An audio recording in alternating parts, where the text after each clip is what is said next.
When Biden visited China a decade ago as U.S. vice president, he said a rising China is a positive development, not only for China, but for America and the world writ large. These family-owned eatery in the Chinese capital welcomed Joe Biden back then. You can still order, Biden said, with items he sampled.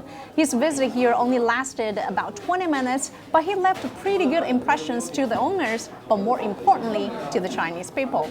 But since then, differences on issues from trade and technology to human rights and global governance have forced the world's two biggest economies into a major standoff. Biden's return to the White House as president in January was viewed with relief, especially after Trump's anti-China rhetoric brought bilateral ties to their lowest since formal diplomatic relations were restored in 1979. Within a month from assuming office, Biden and Xi held their first phone conversation in February.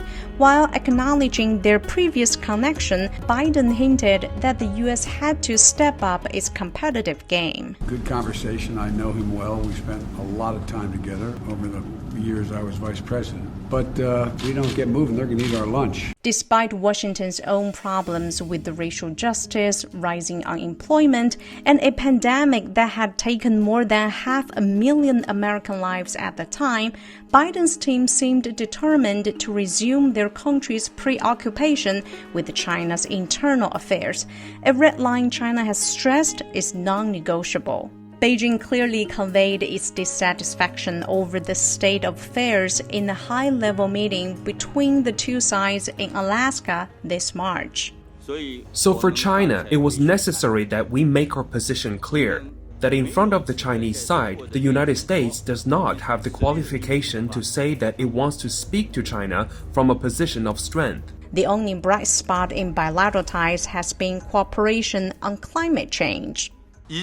In the area of climate change, there is more agreement between China and the U.S. than divergence, making it an area with huge potential for cooperation.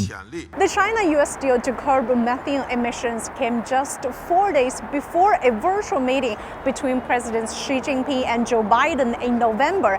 It seemed there were genuine efforts to halt further deteriorations in relations. At the virtual meeting, President Xi called Biden an old friend. The president also recalled the resumption of China-U.S. ties was a watershed in world history in the last 50 years, and that the two had to find a way forward for the global good in the next 50 years.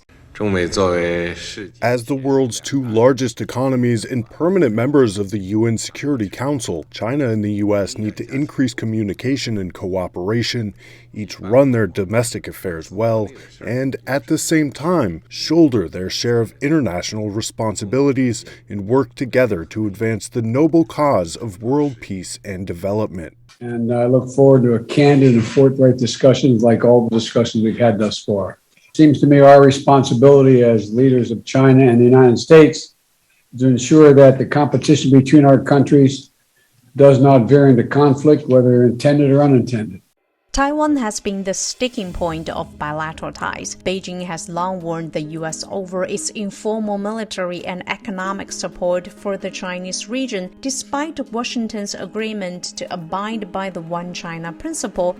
Biden told Xi he supported the One China principle, but U.S. moves betrayed that commitment. Just days after their meeting, the U.S. sailed a warship through the Taiwan Straits, and the region was invited to the U.S. so-called Summit for Democracy. Perhaps the most telling indicator of where Beijing stands on China-U.S. relations can be found in the words of Foreign Minister Wang Yi during his meeting with the U.S. climate change envoy John Kerry. Wang called climate change cooperation an oasis amid desert in strained bilateral relations. But this oasis risked turning into desert itself, he said.